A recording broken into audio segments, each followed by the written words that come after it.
Paul Christophe, président du groupe Horizon et indépendant.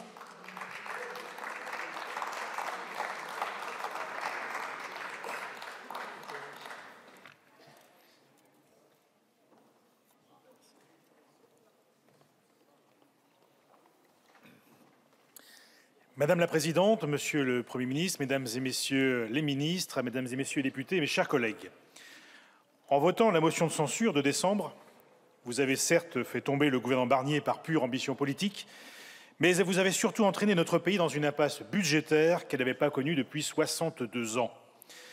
Une loi de finances censurée en décembre, une nation sans budget pendant 2 mois, ce sont des entreprises, des collectivités et des ménages plongés dans l'incertitude. Ce sont des investissements gelés et une perte de compétitivité. C'est la France qui recule. C'est un modèle social et les plus précaires d'entre nous qui souffrent encore davantage. C'est la France qui s'abîme. Voilà le bilan du jusqu'au-boutisme et de l'irresponsabilité des oppositions qui ont soutenu cette première motion de censure. C'est pourquoi aujourd'hui, plus que jamais, il nous faut mettre un terme à cette situation qui ne peut trop durer et réagir au plus vite pour rattraper le retard que nous avons accumulé.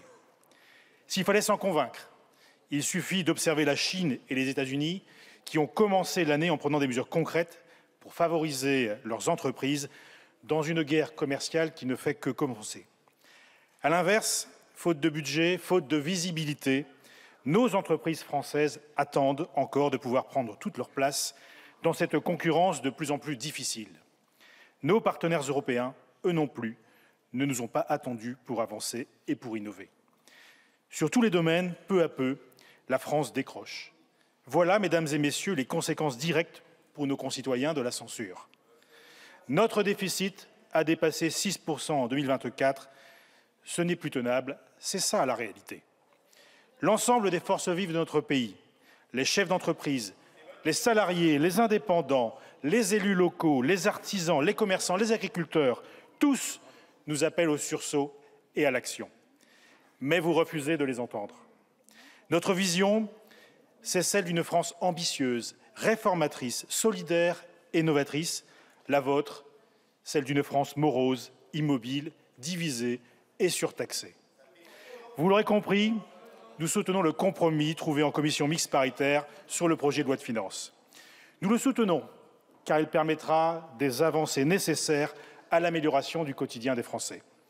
Je pense aux chefs d'entreprise qui demandent des mesures de simplification administrative, un soutien accru à l'innovation et des mesures concrètes pour faciliter l'embauche des salariés. Ce budget répond à leurs inquiétudes. Pour l'ensemble de nos concitoyens, il nous faut saluer l'absence de hausse d'impôts pour les classes moyennes qui était indispensable et pour laquelle nous nous sommes battus depuis le début de la discussion budgétaire. Il ne faut pas oublier non plus l'ensemble des avancées attendues de longue date par les agriculteurs qui pourront enfin voir le jour suite à l'adoption de ce budget. Je pense notamment à l'augmentation du taux d'exonération de la taxe sur le foncier non bâti, le renforcement des dispositifs favorisant la transmission à un jeune agriculteur ou encore la taxation à taux réduit du GNR. Toutes ces mesures ne sont pas seulement nécessaires, elles sont indispensables. Pour notre système social, enfin, le budget de l'État ne peut s'entendre sans le budget de la sécurité sociale. Ces deux textes prévoient des avancées majeures pour nos concitoyens les plus vulnérables. Je ne pourrais énumérer ici toutes les mesures importantes prévues par le projet de loi de finances et le projet de loi de finances de la sécurité sociale pour nos concitoyens, mais comment ne pas mentionner celles que j'ai défendues lorsque j'étais ministre? La hausse du fonds d'urgence pour les EHPAD, le soutien à la mobilité des aides à domicile, la prise en charge intégrale des fauteuils roulants, l'accélération du déploiement des 50 000 solutions en faveur des personnes en situation de handicap, le soutien au combat contre la maltraitance ou encore le soutien à la lutte contre la pauvreté. Si ce budget est adopté, ces mesures essentielles pour nos compatriotes seront mises en œuvre dès demain. Je suis d'ailleurs ravi de les voir retenues dans le texte final. Mais malgré tout, il nous faut être lucides. Ce budget n'est pas parfait. Personne n'aura la prétention de dire le contraire. Premièrement, parce qu'à nos yeux, l'effort de réduction des dépenses n'est pas assez important. Des efforts ont certes été faits dans ce budget, en diminuant le budget alloué aux opérateurs des agences de l'État, en réalisant de plus fortes baisses des dépenses de l'État depuis 25 ans, ou encore en procédant à des baisses de dépenses sur de nombreuses missions budgétaires, sans impacter la qualité des services publics qui y sont rattachés. Néanmoins, il nous faudra aller plus loin. Et je sais, Monsieur le Premier ministre, combien nous partageons cette ambition. Notre pays s'est habitué à toujours dépenser plus que de raison. Il nous faudra réduire la dette, dont la charge financière pèse trop lourdement sur nos investissements et nos besoins du moment. C'est un devoir pour nos concitoyens d'aujourd'hui, mais plus encore pour les générations futures.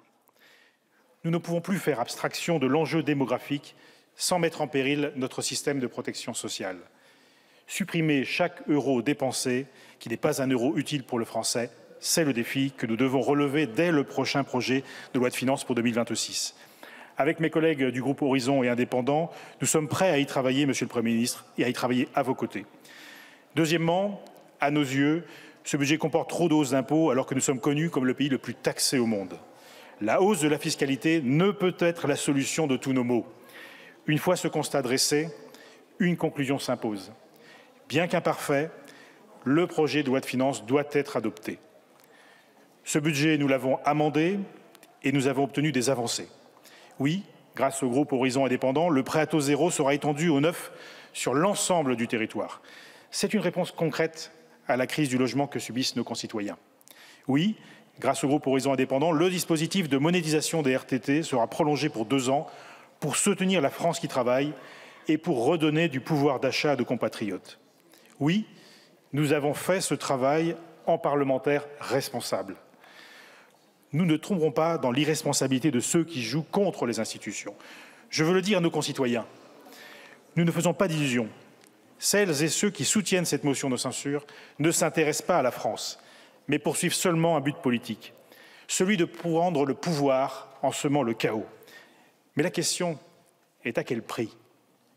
Si cette motion était adoptée, cela serait à court terme catastrophique pour nos finances publiques, nos entreprises et chacun de nos concitoyens, et vous le savez très bien.